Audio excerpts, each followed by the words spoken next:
Welcome to Straight Up Dog Talk, a new kind of podcast where no topic is off limits. We're bringing in experts and owners to have the conversations we should be having as a dog community. Each week, a new guest will share firsthand experiences, educational resources, or professional guidance to help you learn and grow along with your dog. You won't get one perspective here, you'll get them all, because every dog is different and every owner is too. You can follow along on Instagram, TikTok, and Facebook at Straight Up Dog Talk, or by visiting www.straightupdogtalk.com. Tune in from any of your favorite podcast platforms. This episode is sponsored by Pet Matrix Premium Canine Supplements. Straight Up Dog Talk is super excited to be partnered with Pet Matrix. After exhausting several other pet supplemental brands, I am now seeing the results that I have always been searching for Toby and Fitz. Pet Matrix supports all three pillars of canine wellness using their cell matrix delivery. It delivers nutrition directly into the cell. If you're looking for a supplement that pairs with nature and science, look no further and get your dog on Pet Matrix today. Welcome to another episode of Straight Up Dog Talk. I'm Em. We're back again as usual with Josh. Hello. And tonight's guest is Veeta, and we're going to be visiting with her about her dog Habby tonight. Just a happy little feel-good story this evening. How are you doing, Veeta? I'm doing great. How are you?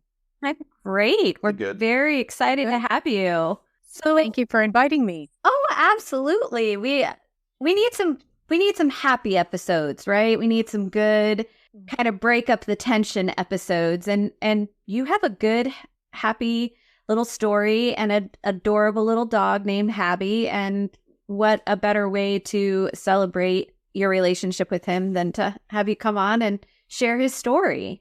Thank you again. Yeah, absolutely. So in the spirit of that, why don't you do a little introduction for the listeners and tell us a little bit about yourself? All right. My name is Veeta, like you've mentioned. I have a little tri-colored Beagle that was born in July of 2015. We got him from a ethical breeder, and I live in the outskirts of Vancouver, BC, Canada. And so we've had him for some time, and we enjoy having Habby, and I'm glad that I can talk about him. I think this is going to be great. So tell us a little bit about Habby. Tell us, kind of some of his quirks, maybe some funny stories about him, just anything that comes to mind. All right. So one of the stories is, I don't know if anybody else's dog does this, but he tends to hop on one leg, then he'll switch over on his other hind leg and do that. And I've taken him to the vet a few times since he was a little puppy, and they couldn't find anything wrong. They said he's fine, but it's just his quirk, and he doesn't do it all the time. But sometimes we're on a walk and he'll just start hopping like a little bunny, and it's just cute. And everybody will say, "Oh my gosh, something's wrong with your dog." And I'll say, "No, he's fine. His leg isn't broken. It's not sprained. It's just that's what he likes to do when we're on walks." And the only other, some of his other quirks are, he, like most dogs, he is a licker. And I mean his blankie, the sofa that we're sitting on, he will just excessively lick sometimes. And I'm not sure if it's the oils on it. And then sometimes I'm like, Habby, that's gross.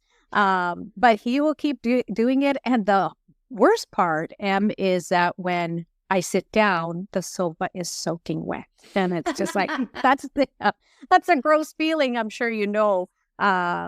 It's just so soaked with his spit and whatnot. Yeah, that was my dog Odysseus. My wife has joked that if I would let him lick my face, he would get like obsessive about it, like wide eyes, just like lick. And she used to say that, like, if I died in my sleep, he would just eat my Odie, a little wild man. Yep. Oh my goodness. Habby's dog, he has no hair. And so you know what he does with the licking? He'll jump on top of the sofa, and while his dad's sitting there, he will lick the whole head. And I'm like, you must be licking the salt off of that poor man's head. Fitz actually does that to a couple of my friends.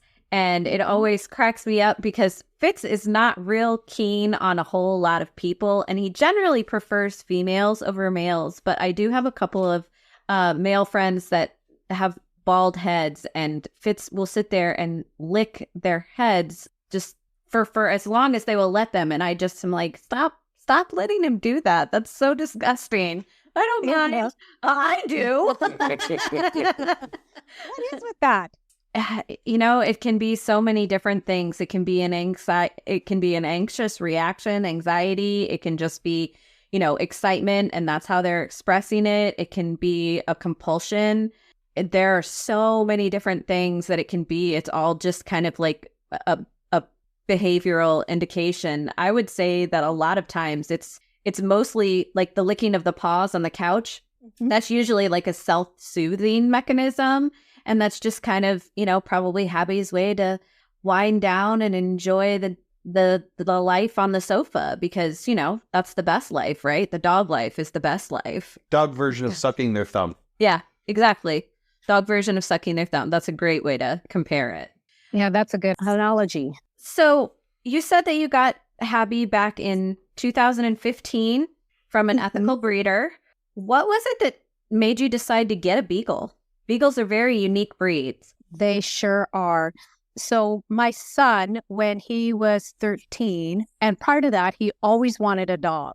And let me just tell you a little story before we got the dog, is I was deathly scared of dogs. When I was a child, I had a dog set on me by a couple of teenagers and said, go chase her. And I was about 5, I think. And ever since that, I was very scared. It didn't matter the size of the dog, what the breed was. Could be a little tiny puppy. I was so scared of dogs, and I avoided dogs when I was walking. I just couldn't. I would just start panicking, thinking they were going to chase me down and bite me. And so it was another way for me to get over the fear as well. And my son wanted a dog as well. And so I said, okay, you're now in grade 8. I think you're responsible to have a dog and all that goes along with having a dog. And so I asked him to research what kind of dog that would work well within our family, that would be compatible as well. So then he went on the internet, Googled a couple of types of breeds, and he said, Mom, I think a Beagle would be the best for our family. And so then we looked up some breeders, and we found one that was local, and we went over, and they didn't breed a lot in terms of with the same dog.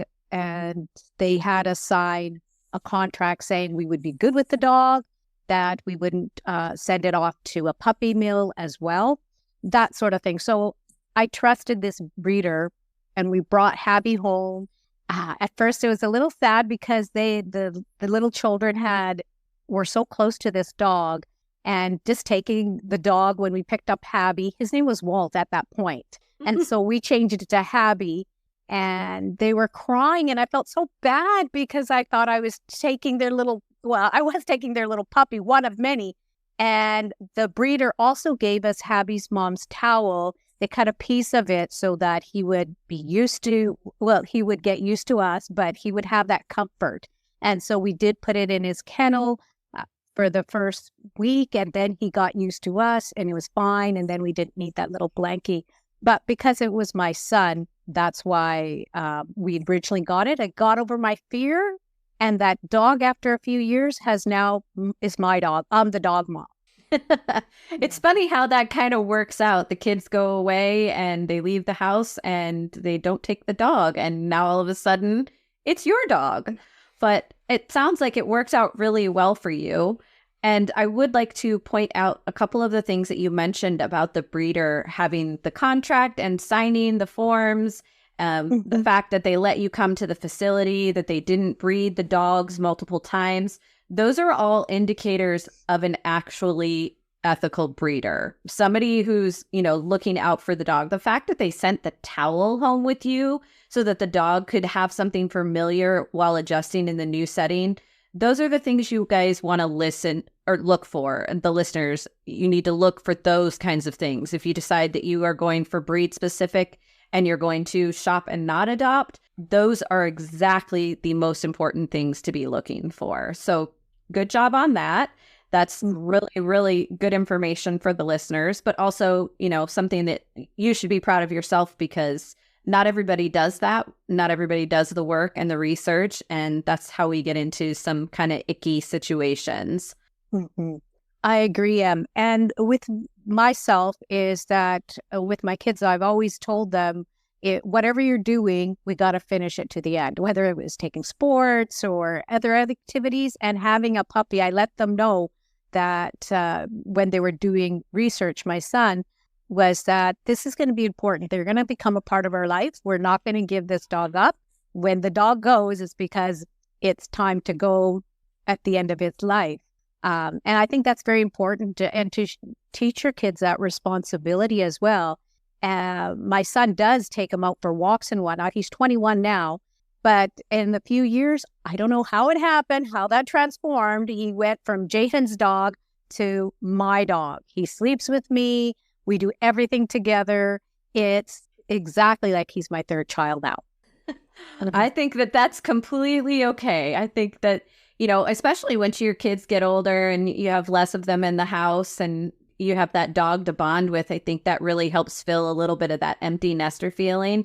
Can't speak from, experience. I don't have kids. Josh doesn't have kids, but I know you have step kids. I think a lot of people who, I've seen it happen where their kids grow up, they move out of the house, and the next thing you know, they've got a dog or a cat. That companion it's just nice to have that, because it's just a little bit of extra love in your home. I agree completely. Also, speaking to the point that you made with your kids about, this being a lifetime commitment, the dog's lifetime is not as long as a human lifetime, but it is a lifetime commitment. And, I think people don't understand that. It's like when they get dogs for Christmas, or they get bunnies for Easter, or just, cats for Halloween. I've seen all kinds of crazy things. You can't just bring an animal into your home for the aesthetic of a holiday and then just turn around and take it back to a shelter. When you get an animal, it is a commitment. And I commend you for teaching that lesson to your children. Thank you. I agree with you completely. A dog, any pet, a cat, it does not matter. It's not a toy. It's a living being. And I think you have to take care of it as if it was just like your child. It is like your child. It's my fur baby. Mm-hmm. When I did get Habby, a lot of my friends were like, your children are teenagers. Why are you getting a puppy? You're going back to looking after it, getting it on a sleep schedule, having toileted. I said, I have no idea why I'm doing this, but it's been a fun ride. So far, he's 8 years old now, and I've learned a lot. As I mentioned, my fear over dogs is gone. I love dogs, and I know in the future I will likely adopt a dog from a shelter so I could have another type of experience, having one that I brought home as a puppy, but perhaps an older dog, just to compare the experiences. I can't picture my life without Habby now. It's just like he's so ingrained in our family, especially for me. He's so just involved. I'd love to spend time with him. And when I take a trip, I make sure there's somebody there with Habby, one of my children. I won't, if I can't take him with me, I have to make sure there's somebody. I can't even put him in a kennel because for some reason, I don't want to put him in a kennel. Not that I've heard anything bad about kennels, but for myself, I'm like, he needs to be at home in his comfort, in surrounded by people that he knows. Well, his couch is at home. Exactly. His couch is his home. And some dogs are just able to exist in a home and not need to be kennel trained. I mean, Toby is not kennel trained. He doesn't do well in a kennel. I initially tried to do it with him, but because of the situation that he came from, being a bait dog, being kept in a kennel, most of the time, and then severely abused when he wasn't in the kennel, I just wanted him to feel safe. And so he doesn't go in the kennel. Another thing that Toby would do is he would bark himself until he couldn't bark anymore if I put him in the kennel. So that stopped. Fitz is kennel trained. He goes in the kennel. That's more of a, I know where he's at. I know what he's doing. And he's giving Toby a break for the day if he's in his kennel. So, I think the way that everybody approaches it is different. I just think that educating people on the tools and how they work for everybody is the most important part about that. That's right. And you're right. The sofa is Habby's home. If you see most of my reels in Instagram, they are mostly him lounging on the sofa. And that's where I usually get all my videos to make of him is mostly on that sofa. And your videos are cute. Your content is cute. You always have positive messages and you're always encouraging people to, look at themselves and love themselves and, just kind of enjoy life with a dog. Your content is very different from a lot of what is out there on Dogstagram. It's not my dog is posing and doing tricks and my dog is laying in the bed with the remote and the popcorn. It's very natural. And I really like that about your content because it's not posing, it's not polished. It's very informal and very natural and very positive. Thank you. When I started posting, I started in May with the Instagram Habby the Beagle. And the reason I wanted to do that was something that I can bring positivity to everybody. If it uplifts people, that's great. It wasn't so for the follows or the likes or the views. It was for myself. How do I give back to people? How do I give back to a community?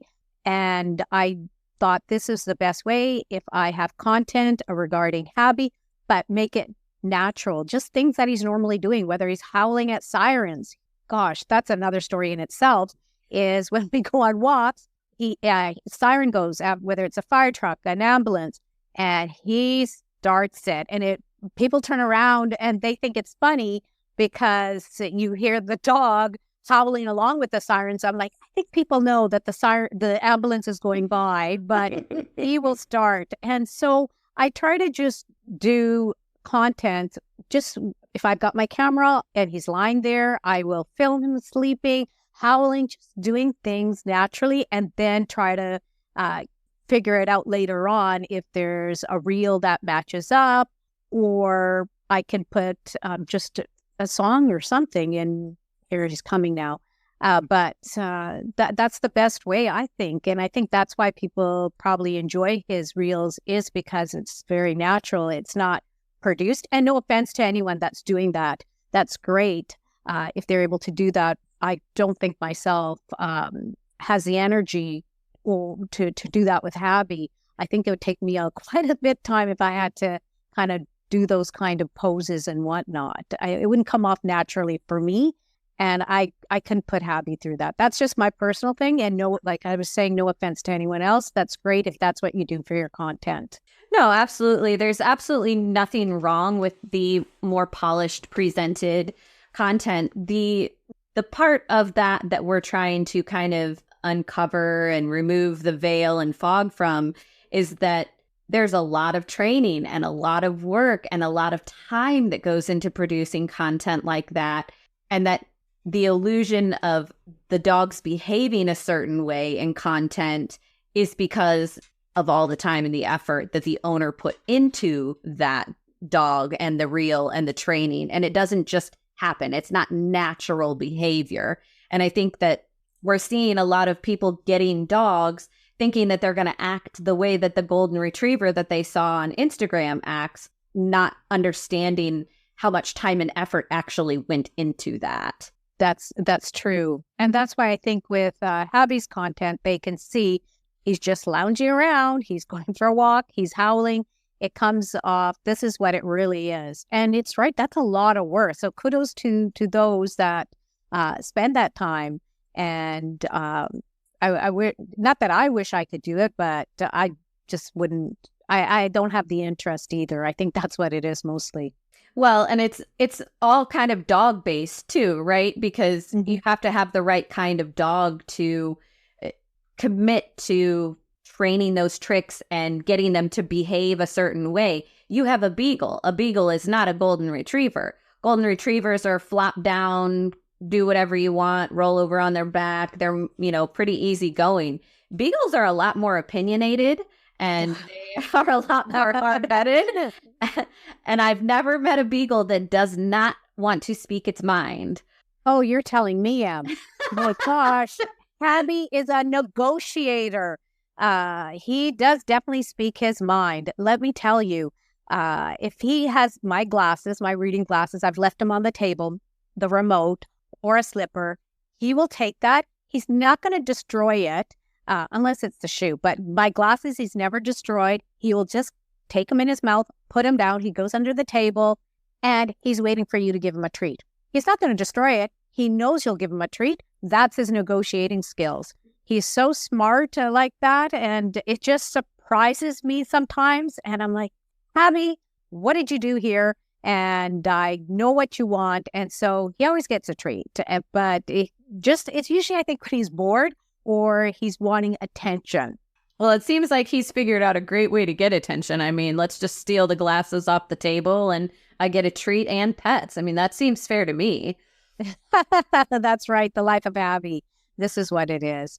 And sometimes security guard, you wouldn't want a Beagle because they will bark. They will bark when someone's at the door. But once they come in, it's like, hi, how are you? The tail's wagging, licking. And I said, oh my gosh, you're the worst security guard. And people just love him. And but sometimes he pretends that he's a good security guard. We do live on a green belt, and so we do get bears, raccoons, coyotes come. That's when I'm a little afraid for him, and I make sure that he's not going outside. I watch out every time. But sometimes there's nothing out there, maybe a bird, a crow, and he'll just start barking, pretending that he's Mr. Security. See, I did my job. Are you going to give me a treat? Then he looks with you, and you're like, all right, you're fake security guarding?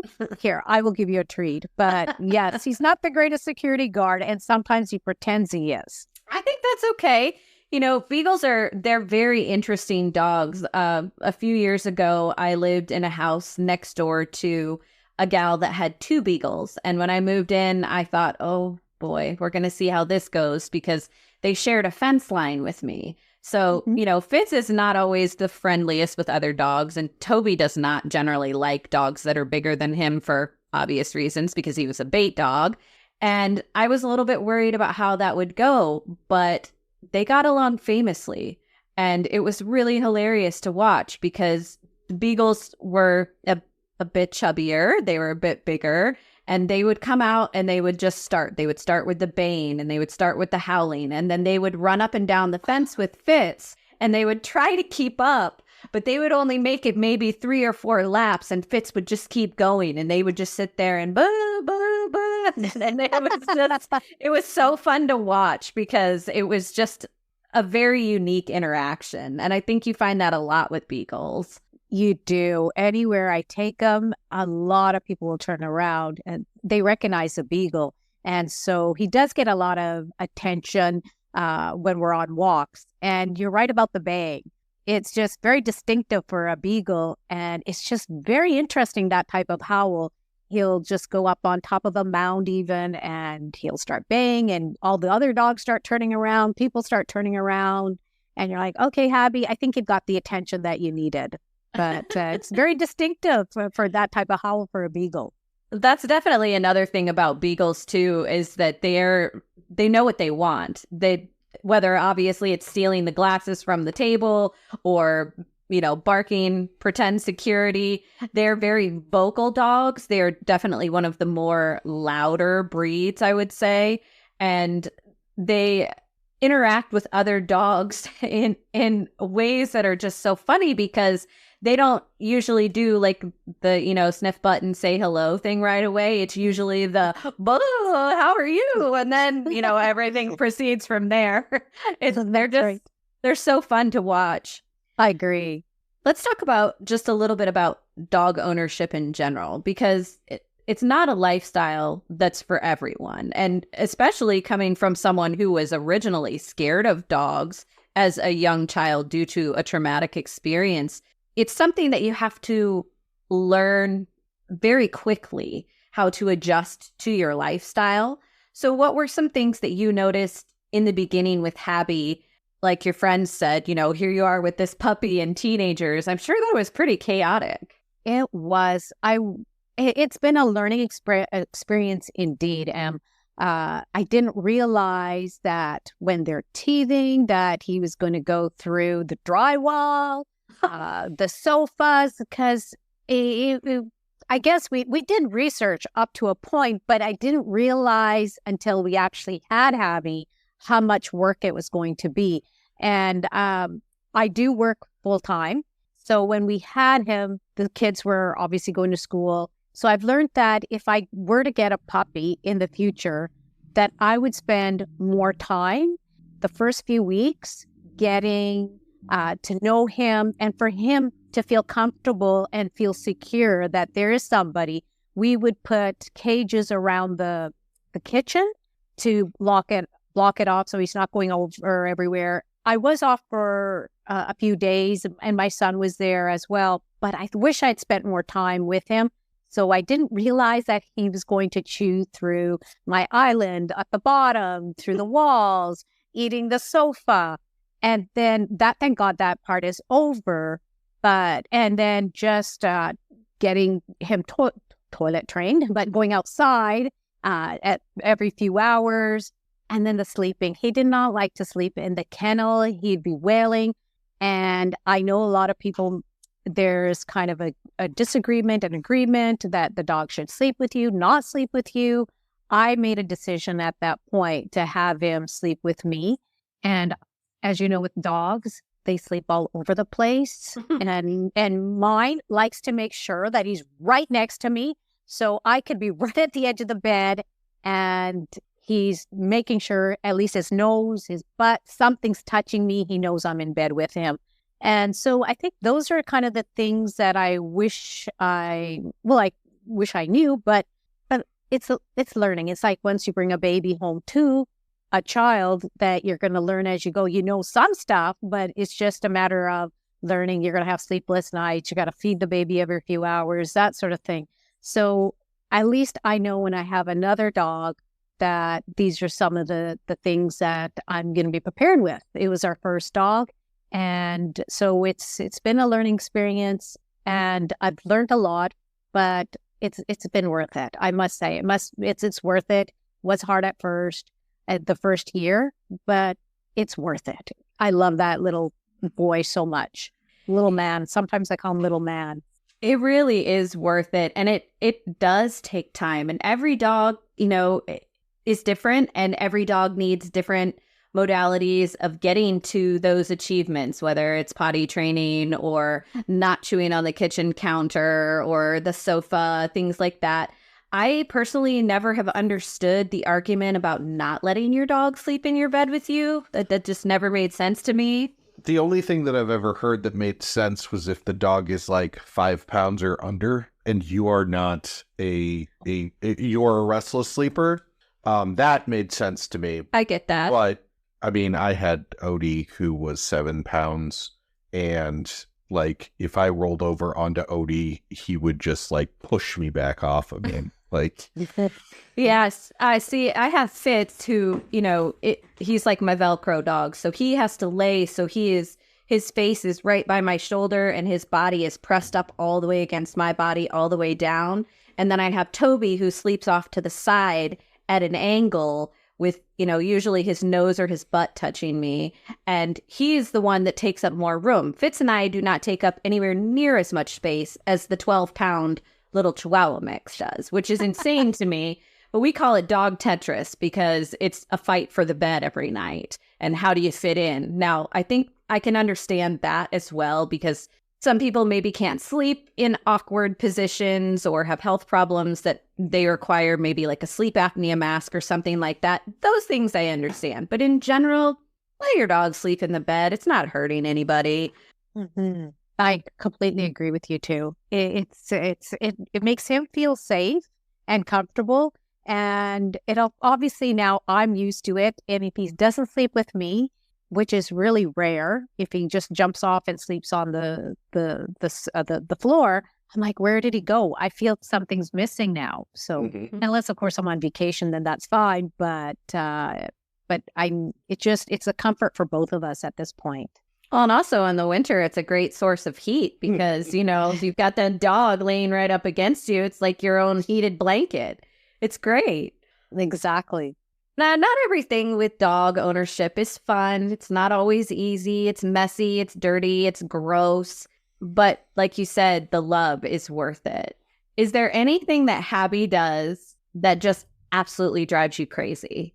There's two things. And one is when we are going on a walk, is that this doesn't happen all the time, but when he was a puppy the first year is when those massive trucks drive by, he starts barking and it drives him bonkers. He's wanting to chase them down.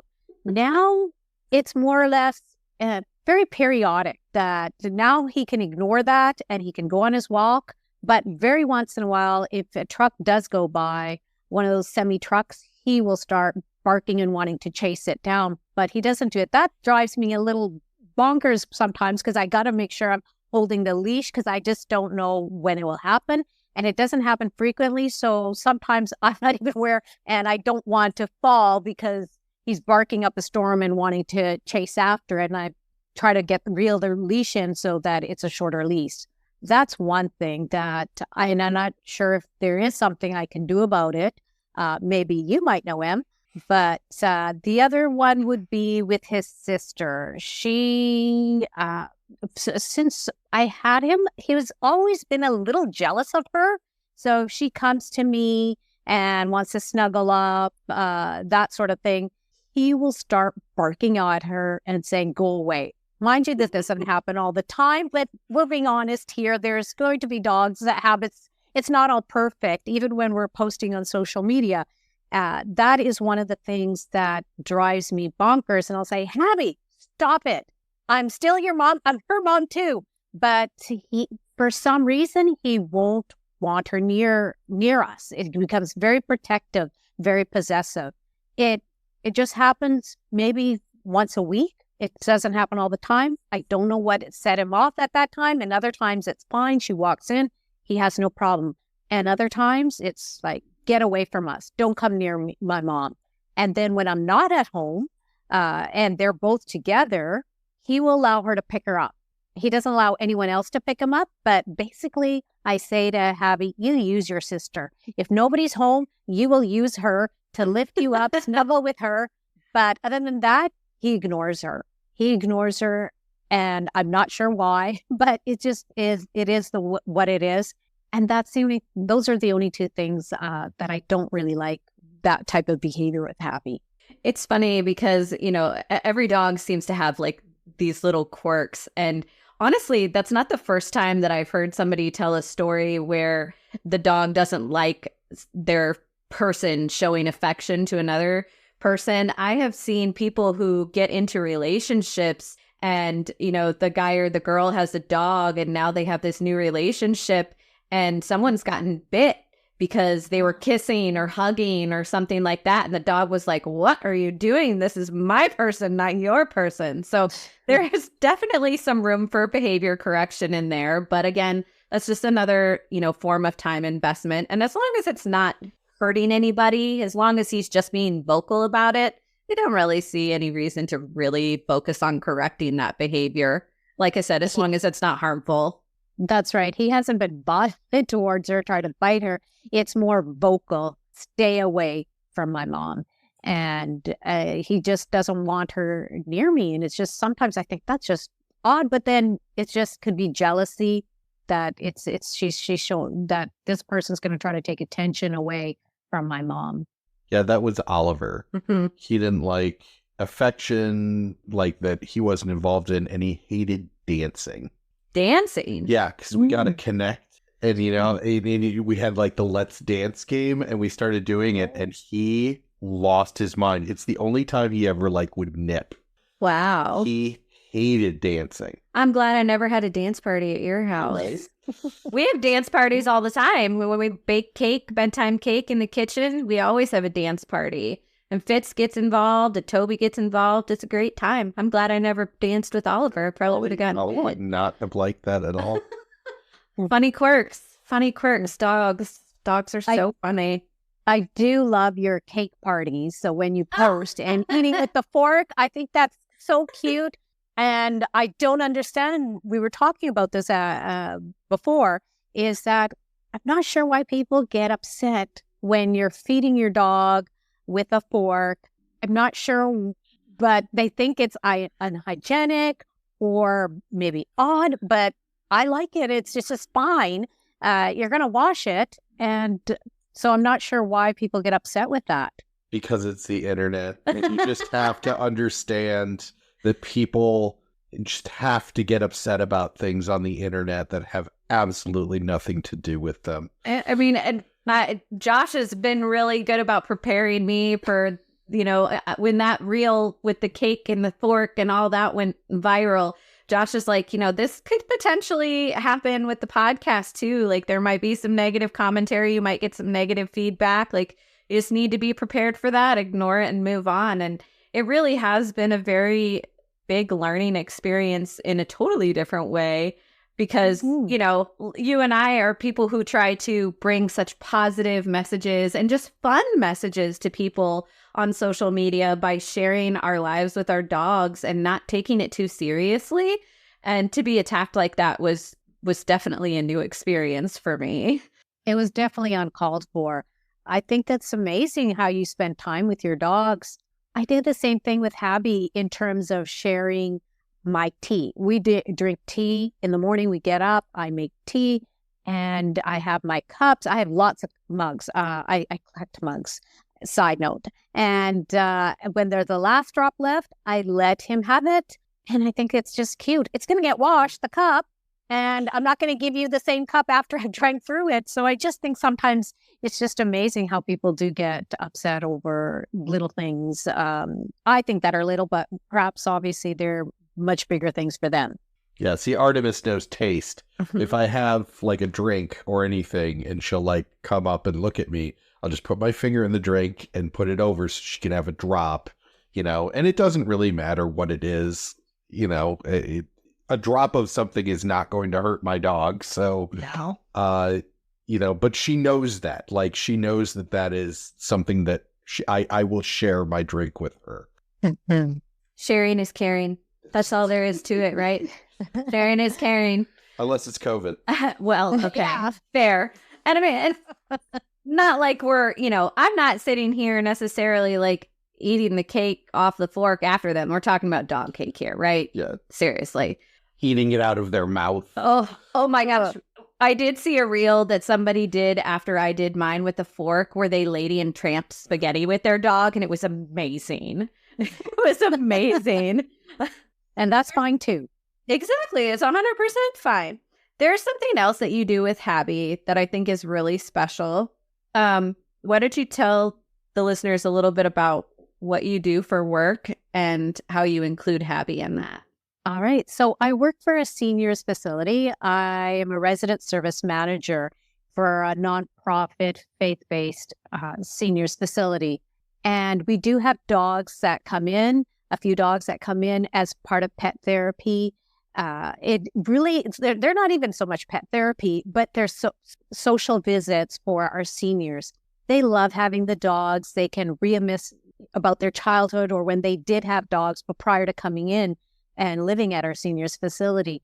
And I do bring Habby, volunteer him to come in, and they love petting him.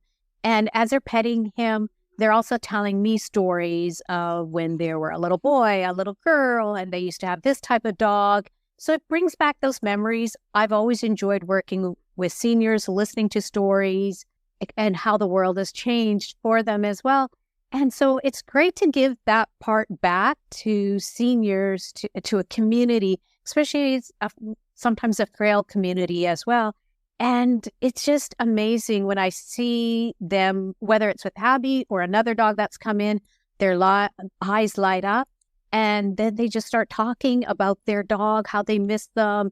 Unfortunately, they can't bring their dogs where we're taking care of them, but at least this is a part we can do, is having different dogs come in to visit the seniors, and it's just amazing, the interaction. And I feel so good that I'm giving back and it's making a difference for someone. And just to listen to those memories of seniors having their pets that they miss, or whether they were children or adults. And it's just amazing how we can give back. And I do like that this is a great way for our seniors to enjoy pets coming in.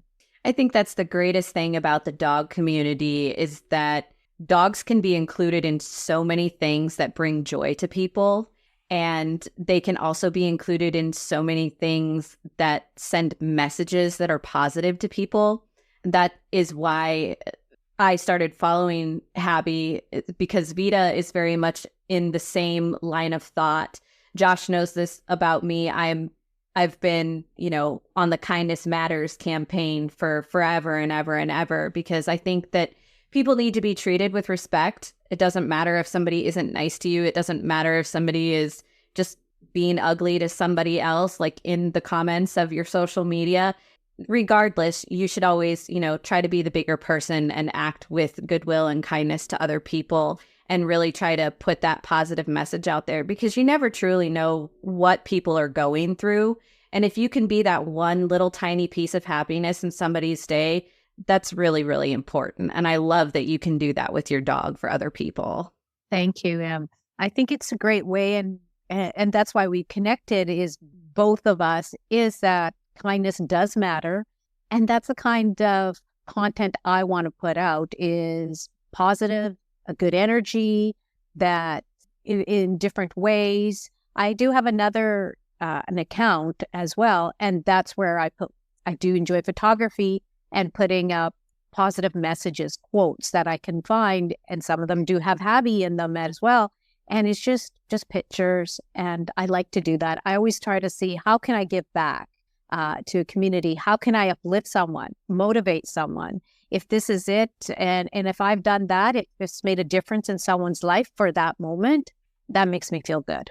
And that's absolutely beautiful. And I think that is an excellent place for us to close out tonight. I will make sure to share both Habby's account and your Veeta Stars account in the episode notes, so that the followers can not only get a look at how adorable and funny Habby is, but also so they can follow along your positive message campaign. So thank you, Veeta, for being on this episode of Straight Up Dog Talk, and we will see you guys next week.